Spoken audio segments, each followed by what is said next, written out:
As we mentioned earlier, the theme of the retreat is the samadhi, or the mindful training section of the Eightfold Path. And so we'll be spending all of tomorrow looking particularly at those parts of the path.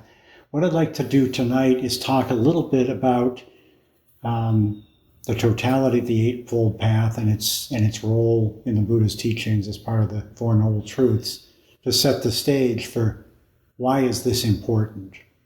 In the opening comments, I mentioned that many of us come to a practice through the idea of concentration and mindfulness, and particularly the word mindfulness is a pretty overworked word in our society right now, and it applies to all kinds of ways of trying to pay attention to things.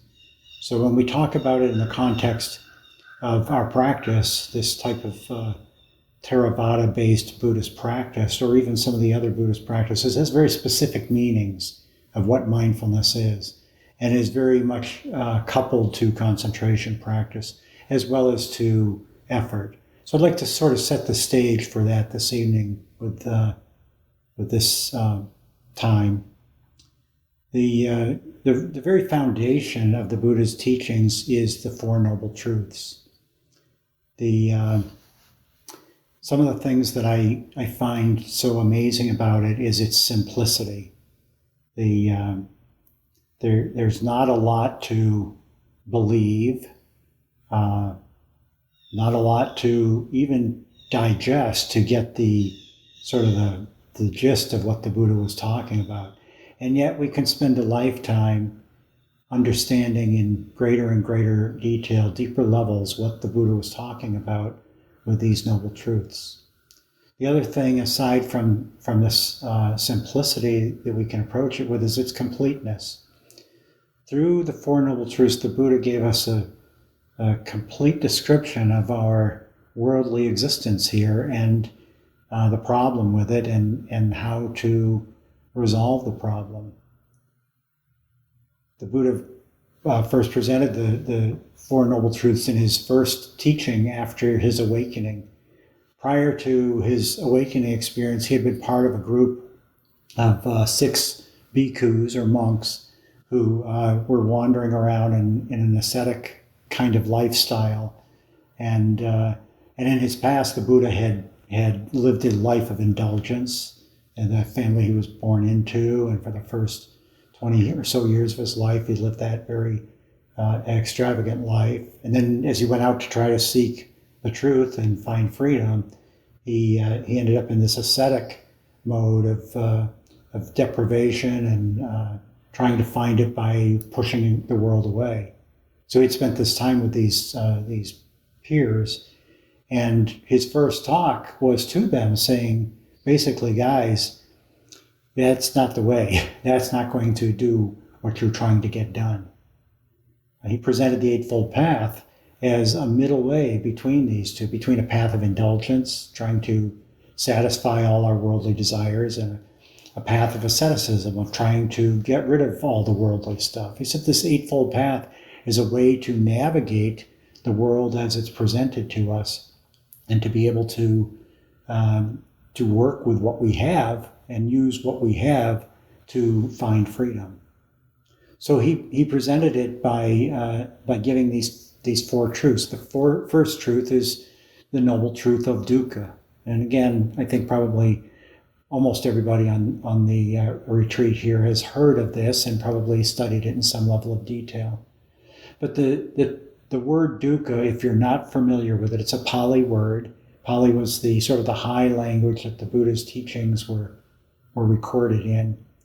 And I like that word dukkha better than some of its translations. The primary translation is suffering. And the problem with using that word suffering for this translation is it's already full for us. Our Western minds, when we come to this kind of a practice, the word suffering has a lot of meaning already. And usually it's kind of a harsh kind of experience of pain and agony and anguish. And while that certainly has a role in the concept of dukkha. It's certainly not the totality of dukkha, and it's not even the part that we're really trying to work with in the Eightfold Path. So by using some other definitions, stress is one that I've heard, which I think is good. There is an inherent stress in life. Almost every moment has some kind of a stress to it. Even your breathing, if you think about it, the reason your breath is in constant movement is because at each moment, it's not okay. Something needs to change. Either your breath needs to continue, or if you try to hold your breath, that's not good. You can do it for a little bit, but then you got to let it go. It's not okay. You have to let it go. Then you let it go, you need more air. So there's this constant change that's occurring. And because of that, there's a stress that's associated with it.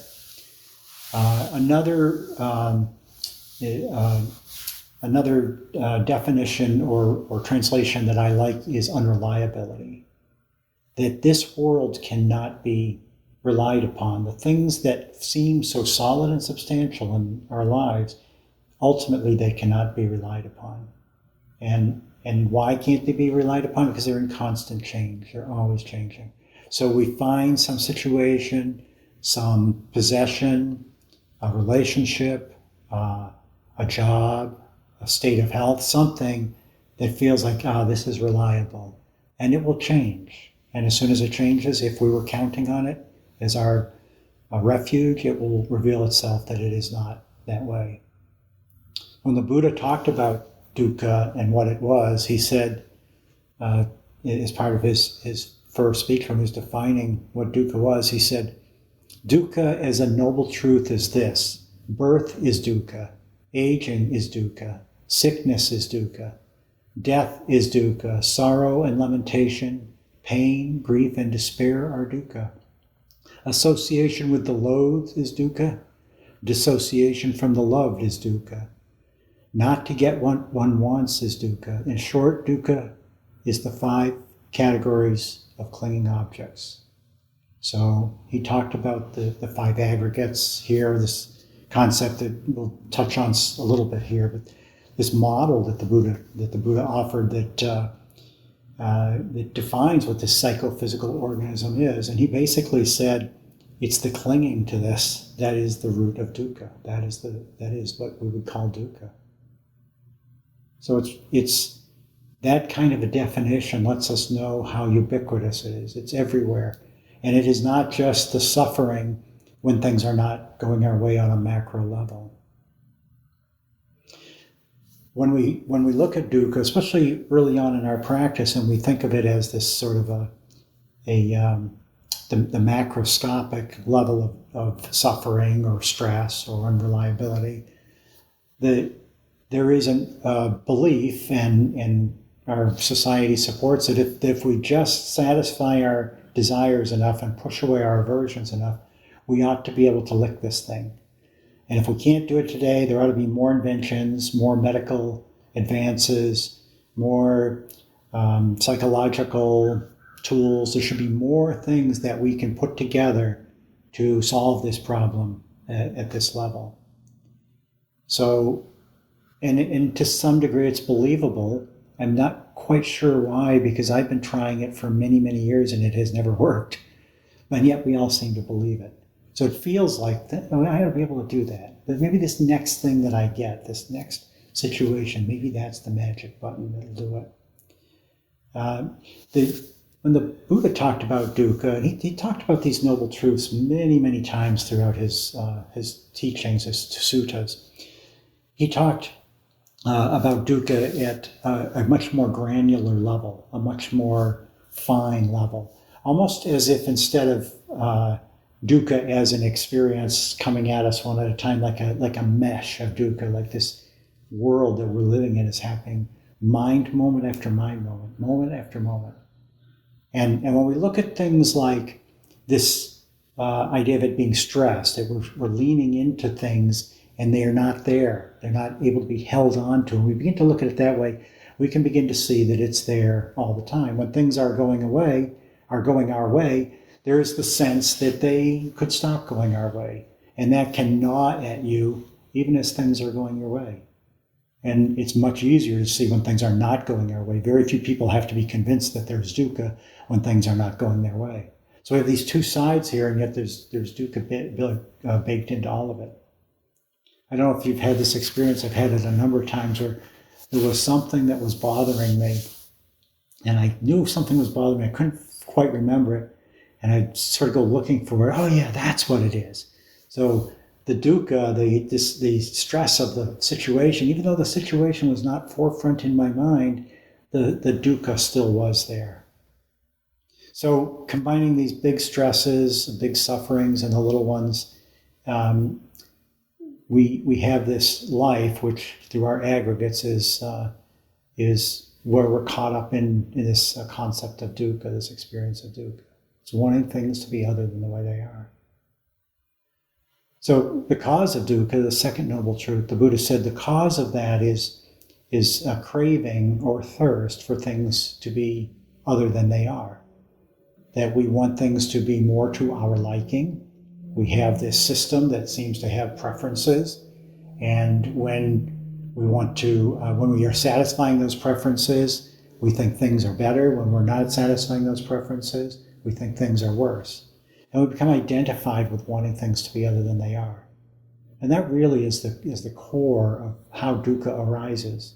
There is a world, there is a set of situations out here, and then there is this sense of an I or a me with likes and dislikes. And there's a gap between those two. And the extent, the size of that gap, that identification with that gap, is the size of dukkha that we'll feel. That's how much dukkha we'll feel. So there's a big gap, a lot of distance between what's out there and what we want. There will be a lot of dukkha, a lot of suffering. If there's just a small gap, there will just be small suffering. And what the Buddha says is possible to close the gap completely, so there's no suffering. And the third noble truth is where he basically said that. He said it is possible to eliminate suffering, the cessation of suffering, of dukkha altogether. I will be using the word dukkha and suffering interchangeably just because the word is translated that way and we used it so much. But I would encourage you, if you're not familiar with the word or you don't use it, to add it into your vocabulary, because it comes to you empty, empty of meaning if you're not familiar with it. So it can be filled with your analysis, your meditative analysis of what it is for you. So you can refill this word. Whereas if you take the word suffering, it's pretty full already. It's hard to stuff more meaning into it. So using dukkha this way is a good tool. So this cessation of dukkha, the ending of it, the Buddha said it's possible for us to find complete freedom by dropping our identification with and our clinging to the aggregates, by dropping that process, by ending the reification of a self that happens moment after moment. So it's good news after the first two noble truths, right? That life is inherently suffering and that we're kind of doing it by our craving and identification with it. So here the sun begins to shine. It's possible to end it. And then the next of the fourth of the noble truths is the Eightfold Path. The first three noble truths are descriptive. So the Buddha, throughout his teachings, he created for us these various mental models that we can work with, often in the form of lists. There's actually a set of his teachings that are the numbered discourses, or how many items there are in a particular model. So he built these models for us and offered them to us, and the Noble Truths is one of them. And in the models, there's two different parts to them. One is the idea of a description of something. So the Buddha, in his experiences of coming to freedom, he actually saw stuff that he then is able to model and tell us in that model what this looked like to him. He did not tell us this description for us to believe it. And this is one of the things that's really special about the Buddha's teachings. It is not for us to take, digest, and believe. It is for us to take, to work with, to explore, to understand clearly for ourselves what it is, and see if the model works for us. So this descriptive model is, do you see dukkha in your life? Do you see the root of dukkha? Do you see why you have it? Do you see when you don't have it? Do you see how it can lighten up? So these descriptive parts of the model are for us to contemplate and to work with in our practice to see the truth of them as they apply to us. One of the things about the models that the Buddha designed and offered to us is he takes our experience, our living experience, and he sort of breaks it into pieces that are digestible or easier to look at. It's a lot like shining white light through a prism. If you take a white light and shine it through a prism, it'll break into its constituent colors. So you can get a better feeling for what is the nature of that light by seeing in that light is all these colors: purple, red, green, blue, violet. All these colors are part of that white light. And the only way you see them is through this prismatic effect of shining the light through the prism. The Buddha's models are like a prism for us. So whether it's the aggregates that take this psychophysical organism and breaks it into these 5 different components, or whether it's the way we are in this world and the Four Noble Truths and breaks it into these pieces, these models break it apart. And in our practice of meditation and contemplation about what we're seeing from our meditation, taking those two together, we're able to do a kind of an analysis, an experiential analysis to see what is the nature of our life here, of this world we're in.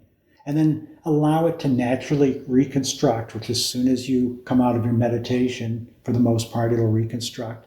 And you'll be a mom, a dad, a coworker, a house cleaner, a garbage taker-outer, whatever you happen to be, you'll be that again. But you will have more clarity about that role and who you are and what's going on behind the scenes, just like you do when you look at white light after you've seen it through a prism. So it's important that we understand this with these models, that they are not to be believed or digested directly, but rather to be savored and explored, investigated for ourselves. So for us to do this, it really requires a kind of investigation. And this is part of what we'll be talking about over the next day, is what's the nature of this? How do we go about this investigative work? So now we come to the 4th step of the Four Noble Truths, which is the Eightfold Path. And this one, unlike the first 3, which were descriptive, sort of telling us what the Buddha saw was going on, this one was prescriptive. This is the Buddha saying, here's the situation, and for us to realize the cessation of dukkha, for us to break ourselves free from that, there has to be a methodology to do that. And just with the same kind of simplicity and clarity and precision that the Buddha was able to delineate this experience of living in this conditioned world, he also laid out this marvelous Eightfold Path, which is a guide for us to be able to find that freedom that he spoke of, that he said was possible. We have to start with enough understanding, enough capacity to say, yeah, it looks like it's probably worth pursuing this. And that's where that investigation of the first descriptive part of the past, the first 3 Noble Truths, comes into play. Because only through investigating those does it make sense to try to move out of suffering this way. If you don't believe that dukkha applies to you, if you don't see it for yourself, if you don't see that the root of dukkha is something that's going on in your system, this identification with things being other than they are, you wanting them to be other than they are. If you don't see that for yourself, why would you ever try to use a set of steps to eliminate suffering if you didn't see that way? So we have to do some level of investigation to do that.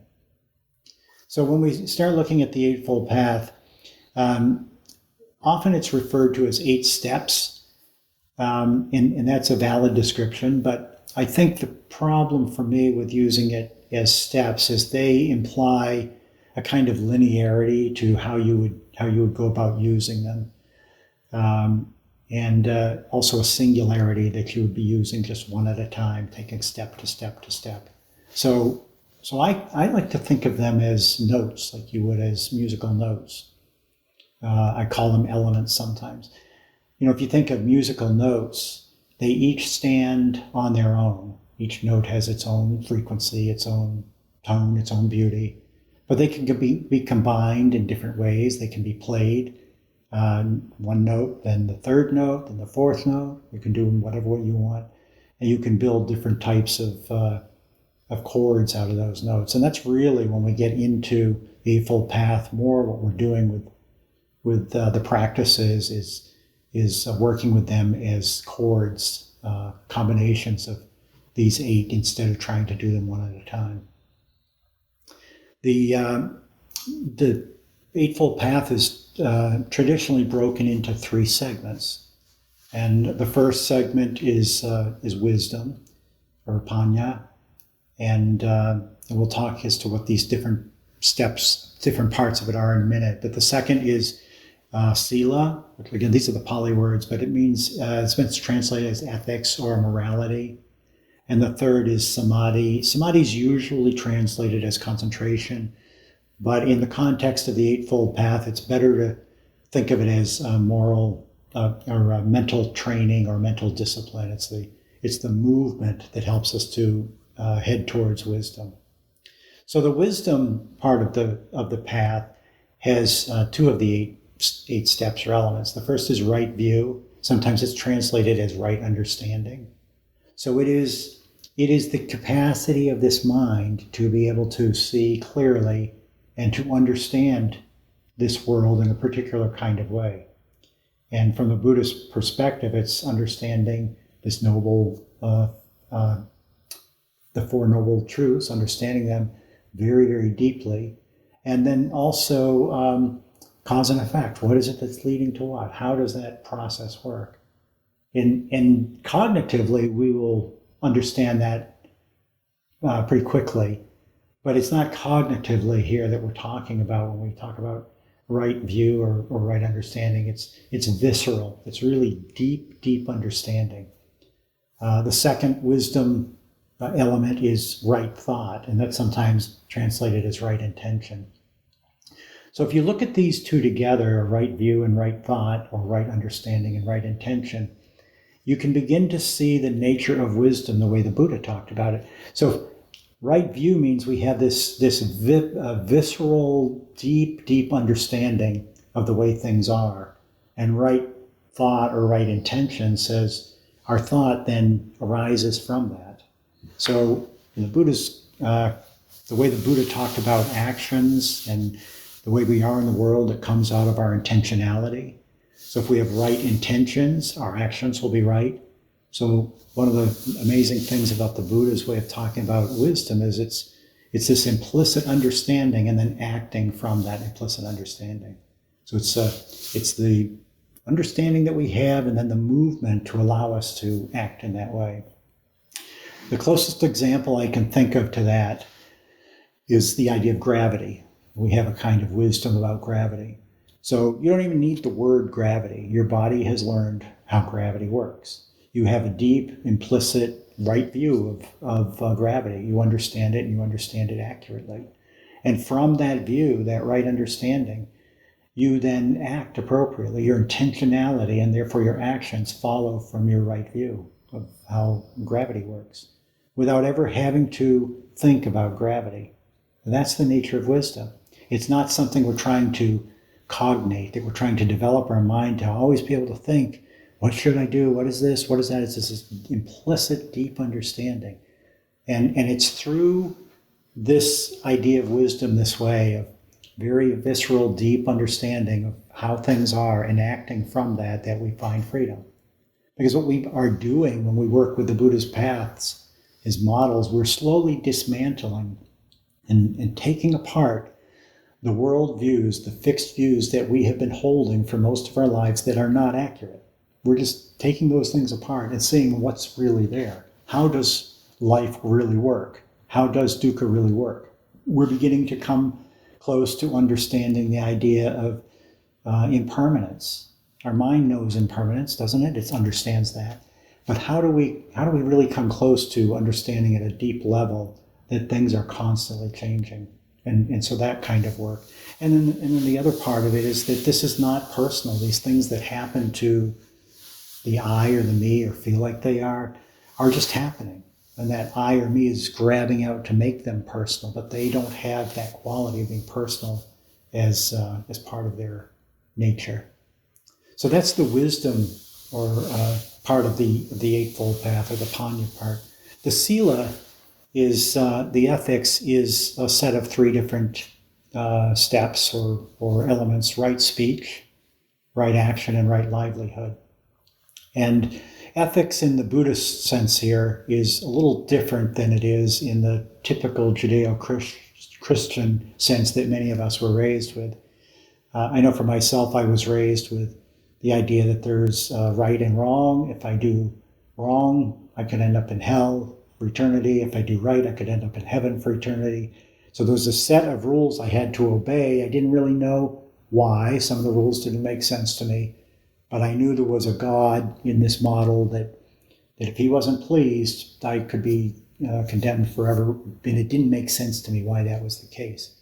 The way the Buddha talks about it, he's not really talking about morality or ethics as a right and wrong in that sense, but rather more of a pragmatic sense. Like, what is it? What is this world situation? What do we find ourselves in? And what are the behaviors that we can align ourselves with that will make that work better? How do we align ourselves with life that way? So what we seek is living a life that's peaceful, that's connected. Those are some of our deep things, free of suffering. That's what we seek. So how can I align myself with my actions, with my speech, with my livelihood? How can I align myself so that these parts of my life, which are major parts of my life, will help to bring that about? And so that's really what the idea of sila or ethics is in the Buddhist sense of the word. And then the last three steps are the samadhi, or the mental discipline. And so here we're talking about right effort, right mindfulness, and right concentration. So we're beginning to see now why these are broken out as they are. We start, usually the wisdom part is introduced first, and it's because you have to have a certain amount of wisdom to even be willing to start the journey on the Eightfold Path, to say this is worth doing. You have to have some sense that, yeah, this is worth trying. So as we do that, then the next step is through our sila part of the path, our ethical behavior, to begin to make our lives align in a way that's calm, that's peaceful, that's connecting, so that I don't have to constantly be in chaos and dealing with a lot of stresses about the way I'm interacting with the world through arguments, through fighting, through killing, through stealing, through misbehavior of my senses, through intoxication, all of these ways that if we are interacting with the world that way, there's no time to try to seek wisdom, to try to find wisdom, because I'm so busy fighting off the world as it comes at me for those. So we develop this path, cultivate this path of ethical behavior, of speech. It's a huge part of our lives that we learn. How do we cultivate a speech that's skillful? How do we maintain that? When you do it with your tongue, it's amazing what will happen to your mind. Your mind will begin to follow your tongue. If you work with your mind first, you can control the tongue, but they're pretty closely related. And then as we develop this foundation or till the soil, so to speak, now we're ready to begin the mental discipline, which is the process of investigation, looking to see what is this environment in this world that we find ourselves in. What is this psychophysical organism? What is this? It's right here. Not the stories that I believe about myself. If those were good enough, I would not need to go on retreats. I wouldn't need the dharma. And that'd be fine. But seeing that those don't work, that there's never an end to the stress, to the dukkha, to the suffering, there's never an end to it. What do I need to do? How do I look at this world to see what the situation is that I find myself in? And this is where the mental discipline part of the path comes in. And again, the three elements here really work together. The first of effort, right effort, is this process of understanding what is it that we need to do? How do we apply energy? What's the nature of applying energy to allow us to be able to become clearer on things? Mindfulness is the process of paying attention. How and what do we pay attention to? Concentration is this capacity to bring the mind into focus, to bring our awareness that we were working with in our first meditation, bring that awareness right to what it is we're trying to work with. So these three work together, they work closely together. And it's in that working together that we begin to develop the growth of wisdom. Because as we do these things, as we begin to pay attention in the right way, with the right kind of mindfulness, and with the right kind of concentration, life begins to reveal itself to us. And it does this through a series of insights. In the process of these insights, there's two different types of insights that might happen. One is a psychological one. We're not really talking about those so much here, although they will happen with this practice. We're talking more about the existential ones, where you begin to see that the things that you took to be true and real and to be reality are not what you took them to be. It doesn't mean there's not something there. It's not like these things disappear, but that what you took them to be is not what they are. And that process of dismantling these views that way is the process of slowly developing wisdom. As we begin to see things are not as they are, as we thought they were, and how they really are, our relationship to those things begins to change, and we begin to act skillfully around those things. It's much like when you were a little baby and you started to learn gravity.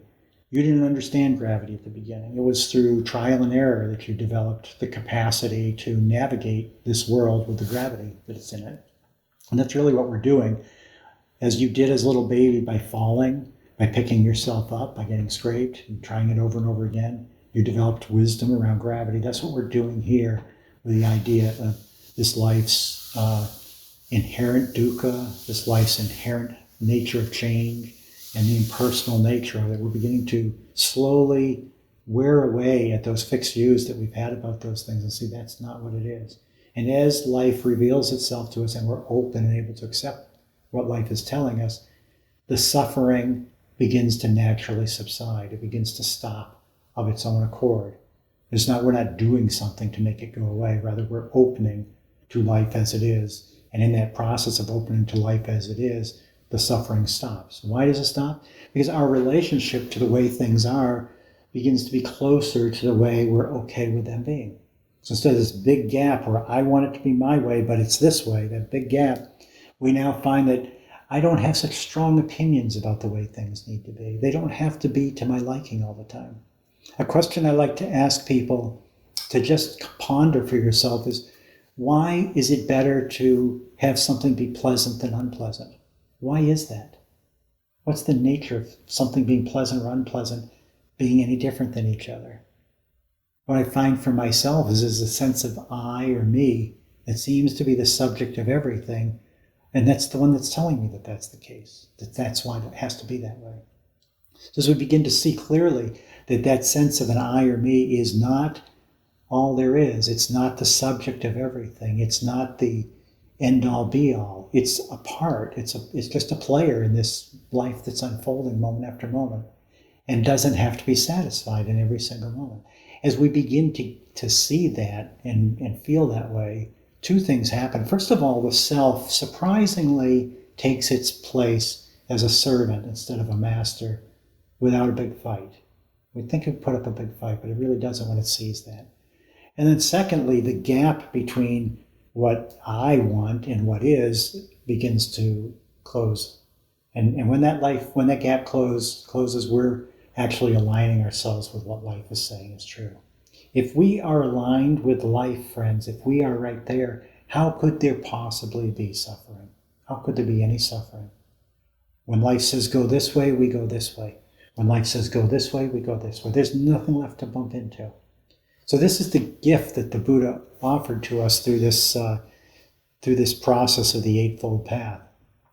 And the more we work with these tools, the closer we come to closing that gap. So we talked about combining the different parts of the Eightfold Path into chords. as we start working with them, and already in your life, you're already doing this. They are not standalone steps or elements. When we do anything we're doing, we find these things come together. They work that way. The other thing about the Eightfold Path, each of the things that we're talking about as being a right something or other is already a very natural part of life. So right action, we've got action regardless of right or wrong. We're always going to be acting. Speech, there's always going to be speech. Right or wrong, there's always going to be speech. Wisdom, we know things. We know things about things. Just what are we going to know things about and how are we going to know them? So this set of 8 properties, whether they're skillful or unskillful, right or wrong, they're always going to be there.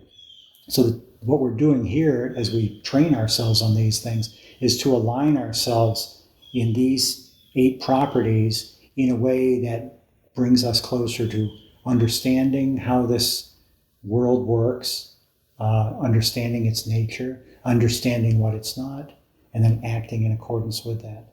So it's really combining these different steps throughout our lives to do that. And you will find as you begin to cultivate any one of these steps, if you spend some time working on it, it naturally bleeds over into the others. For example, right effort is foundational to pretty much everything we do. Even the sila part of the path, to have right actions, to have right speech. Certainly at the beginning, there's a lot of work to keep the tongue still. I know I spent a long time when I was first starting to work with right speech, just not feeding my mind's desire to be thinking about what to say when somebody else was talking, just to give them the space to say what they were going to say, and me not be so busy trying to figure out, and when do I get to get in my words here? When do I get to say something? That took a lot of effort to do that. I haven't mastered it yet by any means, but just I know I was surprised as I watched my mind how much it wanted to do that. Another one for me is exaggeration. If 3 of something was good, 4 had to be better. So I found as I paid attention to my speech, this idea of exaggerating would just creep in. And I would often find myself saying something, knowing if I looked closely that it was an exaggeration of what the real situation was. And it just happened that way. But without paying attention, without that effort to say, I don't want to be doing that. Without doing that, I would not, I'd still be exaggerating. I still do, but I mean, I would be doing as much as I had been. So right effort and right speech, the same is true with right action and right speech. Right action and right effort. And as you look at all the different of the Eightfold Path, each of the elements, you see how they go together. So tomorrow we're going to be spending time digging into this samadhi section of the Eightfold Path. With the other parts of the path, again, you're familiar with them. I think as you develop this part of the path, you will find you will be drawn to looking more closely at the sila part of the path and also the panya, the wisdom part of the path. Because again, they propel us into that space. This part of the path is the workhorse. This is I call it the heart of the Eightfold Path, because you set the stage with the sila part. You set everything, you prepare everything. Then this is the engine that really moves us into seeing things more clearly, developing the capacity to identify what's going on here that makes something seem the way it is out there. And through the process of insights begins to dismantle what we had as fixed views and turn that into wisdom. So we move from the sila into the samadhi, into panya as we make this. And then as we come back to the path again after having more insight and more wisdom, we now just keep repeating this process, because each time we do it, we see more deeply how things are. We begin to understand more completely the nature of this conditioned life. And each time we do that, it feels like, I think I got it. And then something in life will tell you you don't got it. And so it's this process of repeating this over and over again that deepens our understanding of the Four Noble Truths, deepens our understanding of wisdom, what wisdom is and how it manifests in our life. Deeper understanding of how to practice, how to do concentration, how to do mindfulness practice, how to develop vipassana practice, how to bring those things into our daily meditation in a more powerful and connected, more curious way of doing it. And then sila, so that we're at peace, both with ourselves and with those around us, fostering peace in the world around us.